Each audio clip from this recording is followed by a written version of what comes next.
지구온난화. 그것은 19세기 후반부터 시작된 전 세계적인 바다와 지표 부근 공기의 기온 상승을 의미합니다.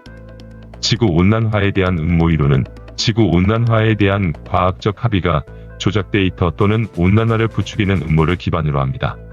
IPCC 즉 기후변화에 관한 정부 간 패널에서 언급한 바와 같이 지구온난화의 가장 큰 원인은 특히 화석연료연소 시멘트 생산 및 삼림벌채와 같은 토지 사용 변화로 인한 1750년 이후 대기 이산화탄소의 증가라고 합니다.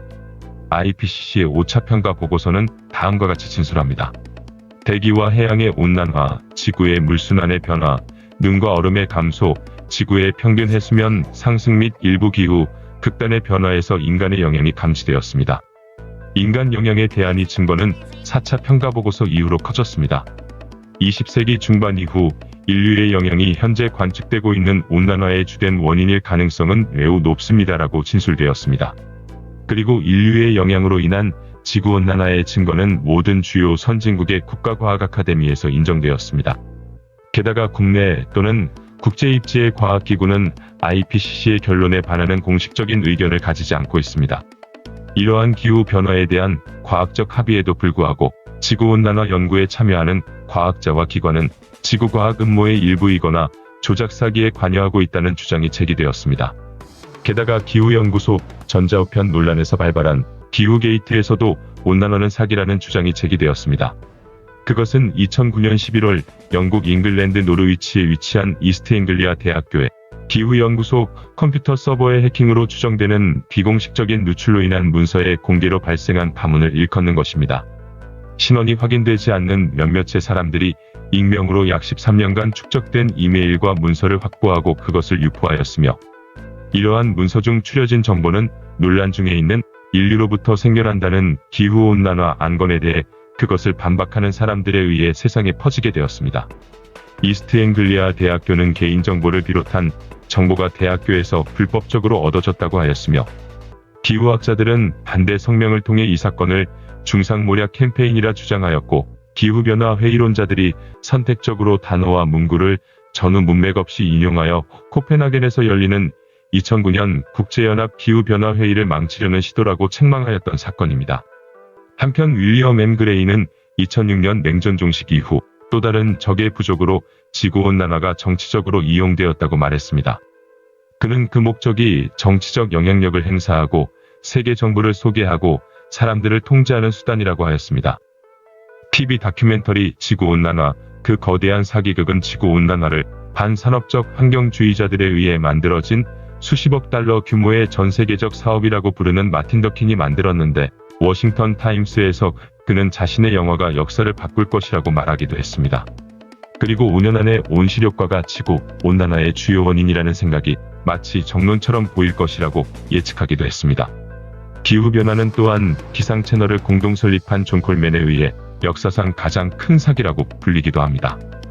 그는 IPCC가 자신의 주장에 관해 의문을 품자 그는 북극 얼음은 실제로는 녹지 않고 증가하고 있으며 북극곰의 수가 증가하고 있다고 응답하기도 했습니다. 도널드 트럼프는 2012년에 미국의 제조업의 경쟁력을 떨어뜨리기 위해 지구온난화의 개념은 중국에 의해 그리고 중국을 위해 만들어졌다고 주장했습니다. 어찌되었건 기후변화 음모로 인해 지구온난화로 인한 피해를 효과적으로 완화하기 위한 조치가 아직까지는 미흡하거나 취해지지 않았습니다. 미국과 같은 일부 국가에서는 미국인의 40%가 대부분의 기후과학자들이 온난화를 주장함에도 불구하고 기후변화가 사기라고 믿고 있습니다. 도널드 트럼프 대통령은 심지어 지구온난화를 줄이기 위해 마련된 파리 협정에서 미국을 철수시켰습니다. 지난 1세기 반 동안 기후과학자들은 화석연료의 연소로 인한 온실가스 배출에 의해 지구의 기후가 어떻게 변화되고 있는지에 대한 분명한 그림을 구축했습니다. 경제활동과 관련하여 가장 널리 사용되고 가장 오래 지속되는 GHG인 이산화탄소의 현재 대기 수준은 지난 200만에서 300만 년 동안의 어느 때보다 높다고 합니다. 그러나 온난화에 대한 광범위한 과학적 합의는 개방적인 회의론과 반대 목소리가 두드러지는 많은 국가의 공개 담론과는 현저한 대조를 이루고 있습니다. 그러므로 기후변화는 과학적 합의가 굳어졌지만 동시에 여론은 양극화되었다는 독특한 모양새를 보이고 있는 것입니다. 기후 과학자들이 연구자금을 받기 위해 의도적으로 데이터를 가짜로 만들거나 기후변화가 지역 주권을 훼손하기 위해 가한 사기라고 하는 주장은 기후변화가 기후연구에 더 많은 납세자들의 돈을 쓰고 싶어하는 부패한 과학자들에 의해 가해지는 사기라고 믿는 사람들에 의해 지지를 받고 있습니다.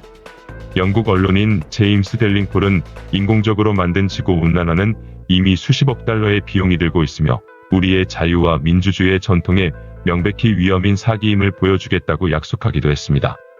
델링폴은 기후게이트 스캔들을 보고한 주요 저널리스트 중 한 명이기도 했으며 해킹되어 웹에 게시된 주요 기후과학자들 사이의 전자메일을 분석했습니다. 그때 그가 발견한 것은 의도적이고 협조적인 노력의 패턴이었습니다. 그러한 패턴은 다음과 같다고 합니다. 지구온도의 갑작스럽고 위험한 증가에 대한 주장을 뒷받침하는 데이터를 조작할 것. 세계가 실제로 가열되고 있는지에 대한 사적인 의심을 공개하지 말 것. 인위적 지구온난화의 가설과 모순되는 증거를 억제할 것.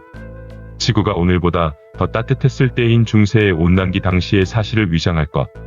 동료 검토 과정에서 반대 과학자들을 압박함으로써 반대를 억제할 것. 기후게이트에서 발견된 내용에 이러한 패턴의 내용이 실제로 있었다면 실로 놀라운 일일 것입니다. 또한 델링폴은 과학 자체가 지구온난화를 지지하는 연구자들에게 보조금으로 제공하는 수천만 달러에 의해 부패한 것으로 나타났다고 하기도 했습니다. 용기 있는 과학자들만이 이러한 부패에 대해 공개적으로 언급했습니다. 그 중에는 1986년에 캐나다의 그린피스 공동 설립자인 패트릭 무어가 있는데 그는 온난화를 지지하는 과학계에 대해 정치적 의제에 찬성하여 과학적 객관성을 폐지했다고 하였습니다. 한편 스페인은 5만 개의 녹색 일자리를 창출한 것에 대해 찬사를 보냈습니다. 그러나 그 뒤에 가려져 있는 것은 그러한 5만 개의 녹색 일자리로 인해 11만 개의 일자리가 없어졌을 가능성이 있다는 것입니다. 게다가 스페인은 보조금의 무리한 확대로 이제 부담스러운 부채 및 높은 실업을 유발하는 고가의 녹색 전기로 인해 경제적 어려움을 겪고 있습니다. 그리고 호주 퀸즐랜드 정부는 1974년 끔찍한 홍수의 여파로 댐 및 기타 홍수 통제 시스템을 건설하기로 약속했습니다. 대신 지구온난화로 인한 가뭄의 이유로 녹색의 활동가들에 의해 설득된 것이 이제는 진정한 위협이 되었습니다. 정부는 홍수 통제 시스템에 쓸 돈을 130억 달러의 물탄력 플랜트 프로그램으로 전환했습니다. 결국 또다시 폭우가 닥쳤을 때 끔찍한 홍수로 수십 명이 사망했으며 수십억의 재산 손실이 발생했던 것입니다. 게다가 미국 조류보호협회는 매년 미국의 풍력발전단지에서 10만에서 30만 마리의 새가 죽는 것으로 추정합니다. 그러나 환경론자들은 보기 흉한 풍차가 새들의 죽음을 야기할 때 눈을 돌리며 말로 표현하지 않고 있다고 합니다. 그리고 그들은 생태적으로 민감한 넓은 땅을 덮은 태양열 농장의 배치에 대해 이상하게도 침묵을 지키고 있다고 합니다. 끝으로 그 온난화의 원인이 되는 오염물질은 사실 모든 생명과 인간 활동의 기초가 되는 무색의 무해한 가스인 이산화탄소라는 점입니다. 이산화탄소의 규제는 정부를 통제하는 사람들이 모든 경제 및 대부분의 인간 활동을 규제하는 관문일 수 있다는 것입니다. 치솟고 있는 부채와 세금, 그리고 늘어만 가는 각종 규제 법률, 게다가 엄청나게 비효율적인 예산 운영은 과연 누구를 위한 것일까요? 절약하고 효율을 높인다면 오히려 부채와 세금을 획기적으로 줄일 수 있을 텐데 말입니다. 여러분의 생각은 어떠신가요? 오늘의 영상은 여기서 마치겠습니다. 끝까지 시청해주셔서 감사합니다.